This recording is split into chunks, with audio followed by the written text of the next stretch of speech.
Yo, what's going on, guys? Welcome back to another episode of How to Cannon. And did you guys see my title today? I'm going to be covering auto cannons. Now, these are a little bit more advanced cannons, so if you're new to cannoning, I don't recommend going at this. But if you're pretty good at cannoning and you want to start doing auto, well, this is kind of like a guide for you guys. So autos are decently complicated cannons. Actually, pretty complicated. Well, depending on your skill set. So the most complicated part about any auto, of course, is the sand compressor. That's usually what gets most people. But the actual cannon itself is not very difficult at all. So depending how much of your sand you're going to be stacking, this is actually my newer 240 auto. Not my old one. The old one kind of sucks. Yeah, but anyways, this is a sand compressor. And basically with any auto, of course, you're going to want to know how to do reusable cobwebs, and this is actually a double extending reusable cobwebs. That's why it's 2 blocks wide, and you cannot see those cobwebs at all with the quartz.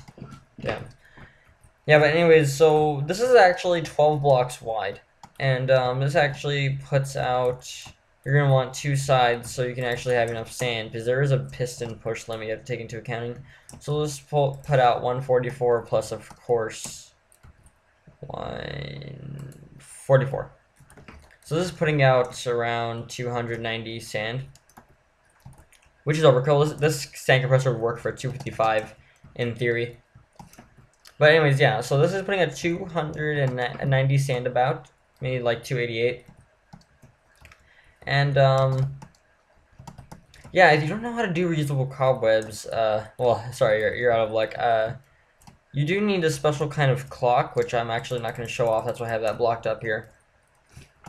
But basically, how these sand compressors work, just before you actually start building the auto, just build the sand compressor. Start testing and have it, do whatever it's going to do. Like mine, this drops down here. Of course, in the 12 wide, this has to be on this block. Oh, this has to be on this block right here. So this drops, this pushes out, shoots here, gets shot from here. There's like a piston that pushes into this block. Gets shot out here, and gets shot into here where it actually goes up into the cannon. So I just maybe like do everything except for this part and just have like cobwebs here and make sure it's putting out enough sand. So you want to make sure however much you're stacking, whether it's like 200 or 250 or whatever, that it's putting out enough sand right here. Alright, then you're going to want to get a cannon of yours, or you could build a new one, whatever. And you're going to want to line up this, wherever your tube is. You could play this farther away. It doesn't have to be exactly like how I have it. You can get a little bit more creative. You can even have it so it's right here, if you want to get crafty. So like, your first booster's right here, shoots, and then it shoots up here. But then it's kind of like weird lining up the cannon to make it as compact as possible, but then you have to push it back and over, and it might stick off the side of your. I'm pretty sure you guys could find a way to do it, but me, I don't have time for that. So basically, you're just gonna want to line wherever this tube is up with this part of your. I'll get to that red sand in a bit. Whatever with this part of your cannon. So the most ideal spot is to have it right in front of your propulsion, well, right from the slab that stops your propulsion, and have your slab bus on the same block, since of course they can both be on the same guider, and your hammer after. Now, this is the way I designed my cannon barrels. And anyways, so basically this will add even more range to your cannon, since it's nice and like within 3 blocks of the propulsion. You can't do it within 2 blocks because like. If you didn't have the slab here and you had the thing here, it would have to come up from under, and you can't really, unless you do some crazy ratio bullshit to make it stop on this exact block. You're not gonna be able to do that. So just have your slab there, and then your sand and hammer right after, and slab us.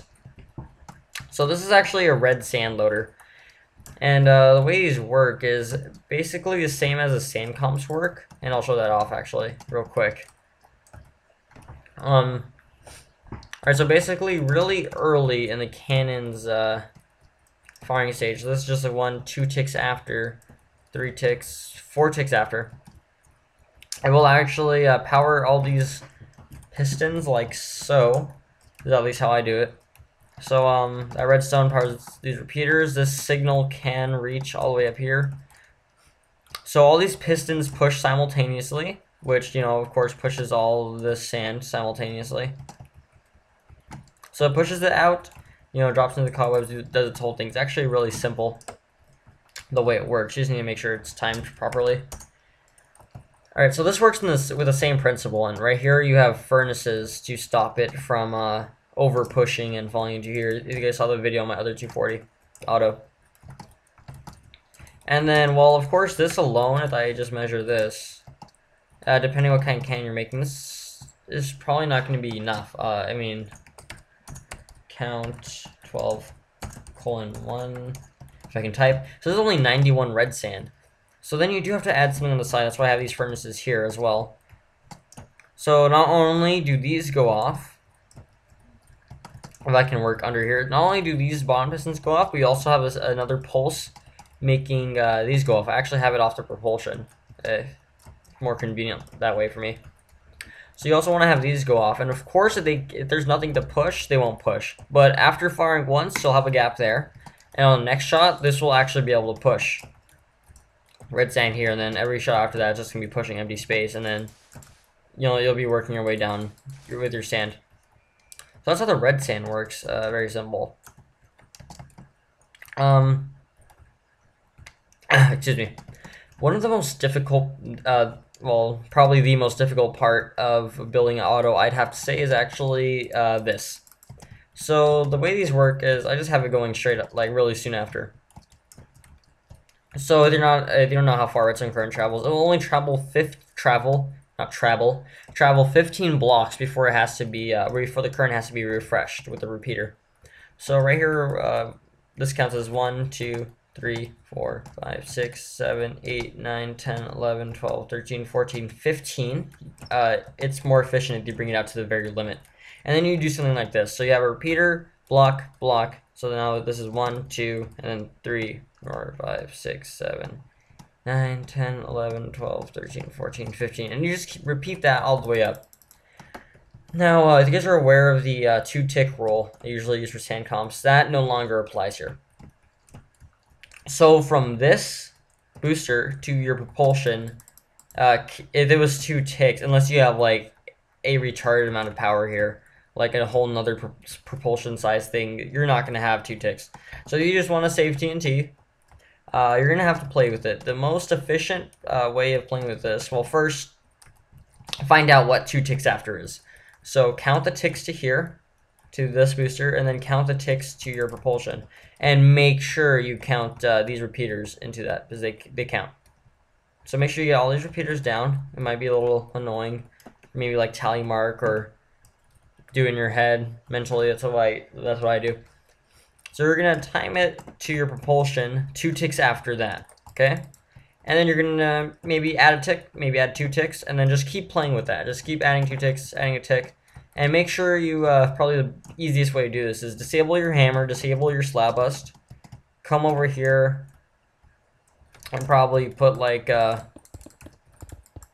put something like this in front of your cannon, and then put cobwebs in it. This is how I test my autos.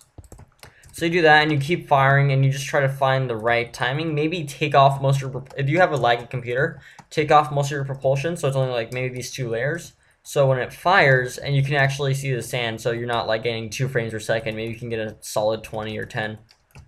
Because even 10 isn't too bad when trying to do this.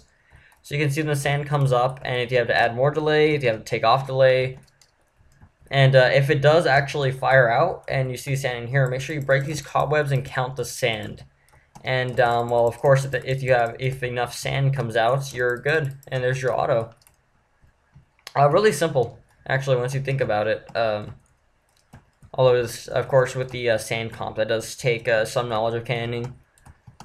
And no, I will not be releasing this cannon, so don't ask, please. It's really annoying. But anyways, yeah, if you guys want to do an auto, that's pretty much how you do it. If you have any questions, make sure to comment down below. I'll make sure to get back to you as fast as possible. And make sure you tune into these every Wednesday, once a week, every Wednesday. I've been keeping true to that, and I will for as long as possible.